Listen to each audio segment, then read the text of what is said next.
আমি বাসা দেবো কেমনি? বাসা দেওয়ার তো কোনো অপশন নাই। কথা ওরা 300 করে দেখ, তাহলে সবাই পায়। তাহলে সবাই পাইতো। আর এখনো তো তেল আছে, তেল এর মধ্যে কিন্তু অভিযোগ উঠেছে যে 500 টাকা তেল প্রতি গাড়ি সরবরাহ করা হলেও কিন্তু প্রতিটি গাড়ি এখনো তেল পেল না। অনেকেই কিন্তু নিরাশ হয়ে ফিরে গেল। যদি 300 করে দিত এরপরে বাসা দিতে পারতাম। এখন এই লোকরা মনে কারো গাড়িতে তেল আছে, কারো গাড়িতে তেল নেই। এই মানুষগুলো কেমনে বাসা দেবে? এইভাবে মোগঞ্জে 4টা থেকে এখন বাজে 12টা, এই যে 8 ঘন্টা 9 ঘন্টা থাকলাম, এই মোগঞ্জে কে নিবে?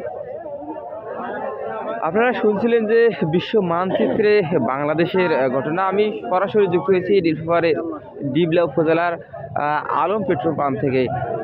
বাংলাদেশের জন্য গুরুত্বপূর্ণ হরমুজ প্রণালী চালু থাকলেও কিন্তু মিলছে না মোটরসাইকেল আরোহীদের ভাগ্যে তেল। তারা দীর্ঘ 4 থেকে 5 ঘন্টা লাইনে দাঁড়িয়েও কিন্তু 1 ফোঁটা তেল পায়নি। অনেকেই জানিয়েছে যে ভাই আমরা গাড়ি হেসড়ে টেনে কিন্তু পাম্পে নিয়ে এসেছি তেলের জন্য। অপরদিকে যারা তেল পেল না তারা কিভাবে দীর্ঘ 5 থেকে 6 কিলোমিটার দূরে রাত 12টার পরেই অতিক্রম করবে সেটা একটু দেখের বিষয়। আমরা ইতিমধ্যেই কিন্তু পাম্প কর্তৃপক্ষের সাথে কথা বলতেছি। তারা বললো যে আমাদের ডিপোতে গতবারেই তেল নেই, তেল শেষ হয়ে গেছে এবং কিছু ইমার্জেন্সি তেল আছে যাদের জন্য ব্যবহার হবে, যেমন অ্যাম্বুলেন্স, ফায়ার সার্ভিস, পুলিশ সহ আরও কিছু গুরুত্বপূর্ণ